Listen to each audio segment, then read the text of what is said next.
একদিন রাজা ভোজ যখন সিংহাসনে বসতে যাচ্ছিলেন, হঠাৎ সিংহাসন থেকে এক জীবন্ত নারী বেরিয়ে এলেন। তিনি রাজা ভোজকে অযোগ্য বলে সিংহাসনে বসতে বাধা দিলেন। হতাশ হয়ে রাজা ভোজ তাঁর সঙ্গীদের নিয়ে সভা ত্যাগ করেন।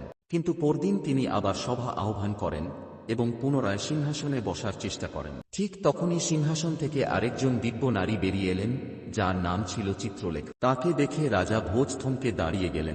চিত্রলেখা বললেন, থামুন রাজা ভোজ, কোথায় যাচ্ছেন আপনি? এভাবে সিংহাসনের দিকে পা বাড়ানোর আগে একবার ভাবুন তো, আপনি কি আদৌ এই সিংহাসনের যোগ্য? তিনি আবার বললেন, আপনি কি জানেন না, এই সিংহাসন ছিল মহারাজা বিক্রমাদিত্যের। যদি আপনার মধ্যে তাঁর মতো গুণ থাকে তবেই আপনি এখানে বসতে পারবেন। চিত্রলেখার কথা শুনে কিছুটা বিরক্ত হয়ে রাজা ভোজ বললেন, কি এমন গুণ ছিল তোমাদের সেই বিক্রমাদিত্যর?